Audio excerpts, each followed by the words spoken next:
When people talk about saving money, they always give you advice like cut out coffee, cancel all your subscriptions, cancel your gym membership, stop going out.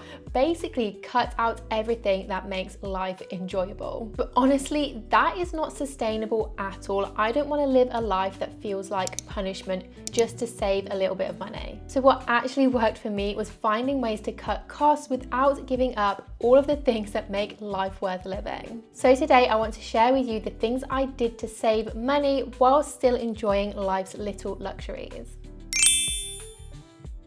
So number one is to decide what actually matters to you. So the first step is literally just deciding what matters to you, and this is going to look completely different to everyone. Because if you try to cut out everything that you enjoy, you are just going to be miserable, and honestly, that is no way to live. So I just sat down and I asked myself, what are 3 things that I really enjoy in life that I want to spend my money on? So for me, that was my gym membership, because I absolutely love fitness. Breakfast in a nice cafe once in a while, that just brings me so much happiness. I love going out for breakfast. I absolutely love pancakes. And also the occasional dinner out, and this is my way of socializing, and to me that is really important. So once I was clear with myself about the things that I actually care about, I gave myself permission to spend money on those things, and that meant I could then cut back on the things that I don't care about as much. Number 2 is experiences over things. So another shift for me was actually choosing experiences over random little impulse buys. I am sure we've all been there. We are scrolling on social media, we see something that we really like, maybe it's an ad, maybe it's an influencer that is promoting something, and we go and buy it just because it gives us that little bit of joy in the moment, but half the time it will just end up sitting in a drawer and you might not even use it. I knew I needed to cut out that bad habit, so instead I will put that same amount of money that I would have spent on a little impulse buy into a savings pot, and this will be my savings pot for experiences. So this could be anything that would be fun or memorable to me. Maybe it is doing something with a friend, maybe it is going on a solo date, maybe it's going to a concert, which I absolutely love doing. So this doesn't mean that I never ever shop, it just means I am way more intentional about what I am spending my money on. And I typically always believe that spending money on experiences and doing things, making memories, is always better than spending money on anything materialistic. Number 3, meal upgrades, not takeaways. So food is a huge area where I used to massively overspend, and I understand this is the same for a lot of people as well. Takeaways, spontaneous meals out, snacks. I am such a snacker, and cutting out all of these things literally just felt impossible, and again, felt kind of miserable. If I couldn't buy a packet of Percy Pigs every now and then, what even is life all about?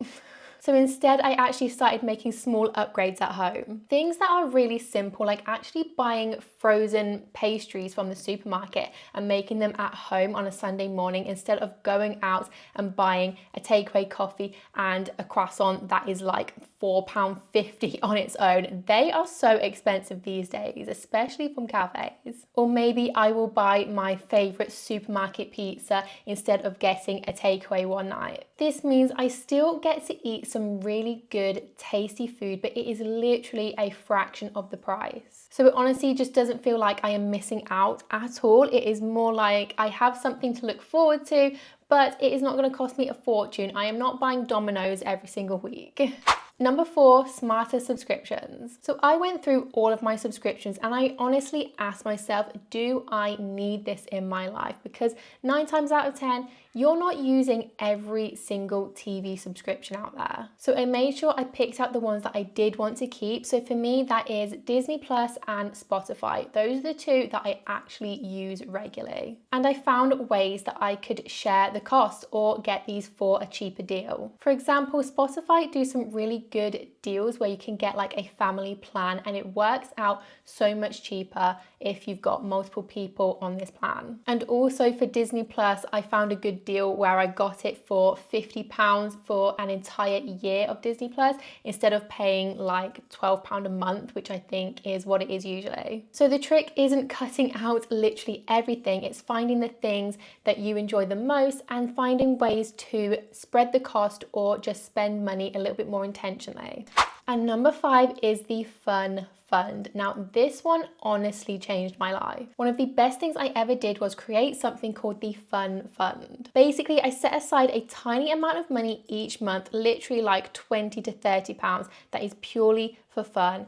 No guilt and no restrictions. So sometimes it will go towards some new clothes, maybe a new nail polish. Sometimes it's just a random ticket to a show or something that I think looks like fun. The amount is so small, but it keeps me from overspending elsewhere because I know that I have money set aside for things like this. So if you're trying to save money but you don't want to cut out everything that you enjoy, start here. Figure out what actually matters to you. Cut back on the things you don't care about. Find cheaper swaps for the ones you do, and give yourself a little joy budget so saving doesn't feel like punishment. It really doesn't have to be all or nothing. You can save money and still enjoy your life. Please leave me a comment on some of the things that you love to spend your money on. Tell me the things that matter to you because I would absolutely love to know. Please give this video a like and subscribe if you want some more content on how to live well for less.